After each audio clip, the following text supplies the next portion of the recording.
नमस्कार दोस्तों, आज के हमारे इस वीडियो में हम आपके लिए संतोषी माता की व्रत कथा लेकर आए हैं। एक समय की बात है, एक बुढ़िया के 7 बेटे थे, जिनमें से 6 कमाते थे और एक ना कमाने वाला था। वो बुढ़िया 6 बेटों को अच्छा खाना बनाकर खिलाती, पर 7वें को उन सब का बचा कुचा झूठा खाना खिलाती थी। और वो भोला भाला अपनी माँ की इस चालाकी को समझ नहीं पाता था। एक दिन वो अपनी पत्नी से बोला, मेरी माँ मुझसे बहुत प्यार करती है। तो उसकी पत्नी बोली, वो तुम्हें सबका बचा कुचा खाना खिलाती है। इस बात पर उसे विश्वास नहीं हुआ। एक दिन वो छुपकर देखता है कि माँ अपने 6 बेटों को बड़े प्यार से कई प्रकार के व्यंजन बनाकर बड़े प्रेम से खिला रही है। जब वो 6 खाना खाकर उठ गए, तब माँ ने उनकी थालियों से झूठन इकट्ठी करी और उसके लिए थाली में परोस कर रख दी। जब वो घर आया तो माँ अपने सबसे छोटे लड़के से बोली, खाना खा ले। वो बोला, माँ मैं भोजन नहीं करूँगा, मैं तो परदेश जा रहा हूँ। माँ बोली, कल जाता आज ही चला जा। वो घर से निकल गया और गौशाला में पहुंचा, जहां उसकी पत्नी गोबर के उपले थाप रही थी। अपनी पत्नी के पास गया और बोला, मैं परदेश जा रहा हूँ, कुछ समय के बाद आऊंगा। तुम संतोष से रहना और अपने धर्म का पालन करना। इस पर उसकी पत्नी बोली, स्वामी आप आनंद से जाइए, मेरी चिंता मत करें, मैं तो राम भरोसे यहाँ रह लूंगी। ईश्वर आपकी सहायता करे, अपनी कोई निशानी मुझे दे दीजिए, जिसे देखकर मैं धीरज करती रहूंगी। इस पर वो बोला, मेरे पास इस अंगूठी के सिवा कुछ भी नहीं है, तुम ये रख लो और मुझे भी अपनी कोई निशानी दे दो। वो बोली, मेरे पास तो कुछ भी नहीं है, बस ये गोबर से भरे हाथ हैं। ये कहकर उसने अपने पति की पीठ पर गोबर के हाथ की थाप मार दी। वो चल दिया। चलते चलते वो दूर किसी नगर में पहुंचा और एक व्यापारी की दुकान पर जाकर बोला, भाई मुझे नौकरी पर रख लो। व्यापारी को नौकर की जरूरत थी, तो वो बोला, ठीक है, लेकिन तनख्वाह तुम्हारा काम देखकर ही बताऊंगा। वो वहीं रहने लगा और सुबह 7 बजे से रात को 9 बजे तक नौकरी करने लगा। थोड़े ही दिनों में वो व्यापारी का सारा लेन देन और हिसाब किताब करने लगा। कुछ ही समय में सेठ ने उसे आधे मुनाफे का हिस्सेदार बना दिया। 12 वर्षों में वो नामी सेठ बन गया। इधर उसकी पत्नी को सास और जेठानियां बड़ा कष्ट देने लगी। उसे लकड़ी लेने जंगल में भेजती, भूसे की रोटी देती, फूटे नारियल में पानी देती। वो बड़े कष्टों से जीवन बिता रही थी। एक दिन जब वो लकड़ी लेने जा रही थी, तो रास्ते में उसने देखा एक मंदिर में कुछ औरतें व्रत कर रही हैं और कथा सुन रही हैं। तो वो पूछने लगी, ये क्या व्रत कर रही हो? इसे करने से क्या होता है और ये कैसे करते हैं? तब एक स्त्री बोली, ये संतोषी माता का व्रत है। इसे करने से मनवांछित फल प्राप्त होता है और गरीबी, मन की चिंताएं, मुकदमे, कलह, रोग आदि सब नष्ट होते हैं। संतान सुख, धन, शांति और मन पसंद वर मिलता है और दूर गए पति के दर्शन होते हैं। उन्होंने उसे व्रत की विधि बता दी। उसने रास्ते में सारी लकड़ियां बेच दी और उन पैसों से गुड़ और चना खरीद लिया और व्रत की तैयारी कर संतोषी माता के मंदिर में पहुंची और माता से दुखी होकर विनती करने लगी, माँ मैं अज्ञानी हूँ और बहुत दुखी हूँ, मैं आपकी शरण में हूँ, मेरा दुख दूर करो माँ। अब वो हर शुक्रवार ऐसा ही करती। एक दिन माता को उस पर दया आ गई। एक शुक्रवार उसके पति का पत्र आया और अगले शुक्रवार पति का भेजा धन उसे मिला। अब वो माता के मंदिर में गई और उनके चरणों में गिरकर रोने लगी। बोली, माँ, मैंने पैसे कब मांगे थे? मुझे तो अपना सुहाग चाहिए। मैं तो अपने स्वामी के दर्शन और सेवा करना मांगती हूँ। तब संतोषी माता ने प्रसन्न होकर कहा, जा बेटा, तेरा पति जल्द ही आएगा। वो प्रसन्न होकर घर गई और कामकाज में लग गई। उधर संतोषी माता ने स्वप्न में उसके पति को पत्नी की याद दिलाई और घर जाने को कहा। वो बोला, माँ, मैं कैसे जाऊं?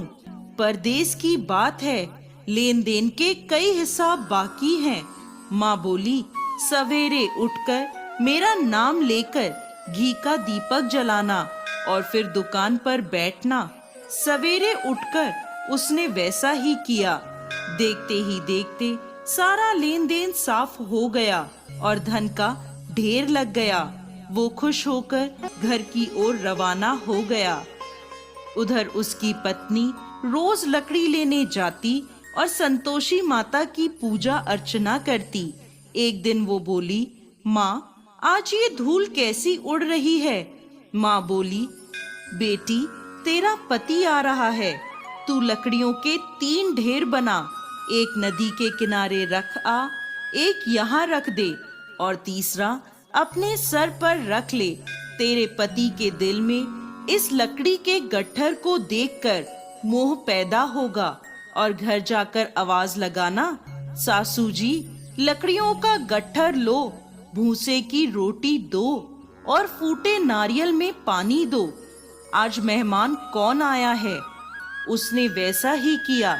घर गई, आंगन में लकड़ियों का गट्ठर रखकर बोली, सासू जी, लकड़ियों का गट्ठर लो, भूसे की रोटी दो और फूटे नारियल में पानी दो।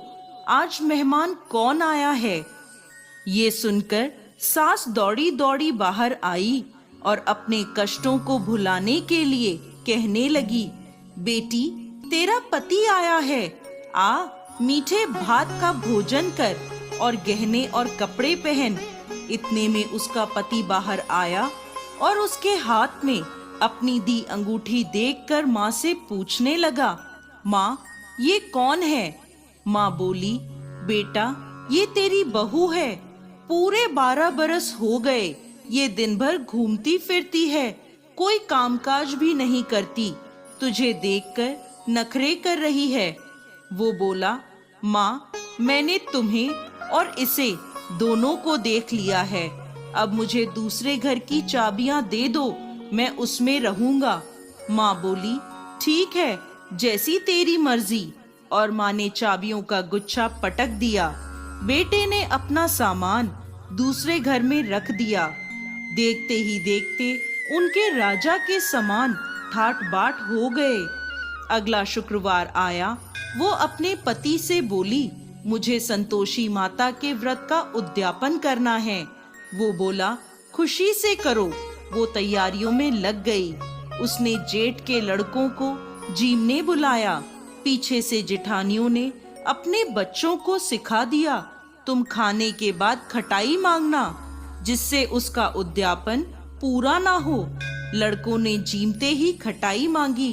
तब वो बोली, नहीं नहीं, खटाई मैं नहीं दे सकती, ये संतोषी माता का प्रसाद है। लड़के बोले, तो फिर पैसे दे दो। भोली भाली समझ नहीं सकी और उन्हें पैसे दे दिए। वो उन पैसों से खटाई लेकर खाने लगे। इस पर संतोषी माता क्रोधित हो गईं। राजा के दूत उसके पति को पकड़कर ले गए। वो बेचारी रोती हुई माता के मंदिर में गई और बोली, माता, ये क्या किया? माता बोली, पुत्री, मुझे दुख है कि तुमने अभिमान करके मेरा व्रत तोड़ा है और इतनी जल्दी सब भूल गई। वो बोली, माता, मैंने तो कुछ गलत नहीं किया। मैंने भूल से लड़कों को पैसे दे दिए। मुझे क्षमा करो, मैं दोबारा तुम्हारा उद्यापन करूंगी। माता बोली, जा, तेरा पति रास्ते में आता हुआ मिलेगा। वो चली गई। रास्ते में उसे उसका पति आता हुआ दिखा। उसके पूछने पर बोला, राजा ने मुझे मिलने के लिए बुलाया था। अगले शुक्रवार उसने फिर उद्यापन किया। जेठ के लड़कों को बुलाया। जेठानियों ने फिर उन्हें सिखा दिया। लड़के भोजन के पहले बोले, खटाई मिलेगी? तब वो बोली, खटाई नहीं मिलेगी। अब उसने ब्राह्मण के लड़कों को बुलाकर भोजन कराया और दक्षिणा दी। संतोषी माता उससे प्रसन्न हो गईं और 9 महीने बाद उसके चंद्रमा के समान सुंदर पुत्र हुआ। वो अपने पुत्र को लेकर रोजाना मंदिर जाने लगी। एक दिन संतोषी माता ने सोचा, ये रोज यहाँ आती है, आज मैं इसके घर जाकर इसका ससुराल देखती हूँ। ये सोचकर संतोषी माता ने भयानक रूप धारण करा। गुड़ व चने से सना मुख, सूंड के समान होठ, जिन पर मक्खियां भिनभिना रही थी। ऐसी सूरत में वो उसके घर गईं। दहली में पांव रखते ही उसकी सास बोली, देखो कोई डाकिन आ रही है, उसे भगाओ वरना किसी को खा जाएगी। सभी घर वाले भागकर घर की खिड़कियां और दरवाजे बंद करने लगे। तभी उसने ऊपर की खिड़की से देखा तो वहीं से चिल्लाने लगी, आज मेरी माता मेरे घर आई हैं, आज मेरी माता मेरे घर आई हैं। उसकी सास बोली, पगली, किसे देखकर उतावली हुई है, बच्चे को भी पटक दिया। बहू बोली, माता जी, मैं जिन संतोषी माता का व्रत करती हूँ, ये वो माता हैं। ऐसा कहकर उसने सारी खिड़कियाँ और दरवाजे खोल दिए।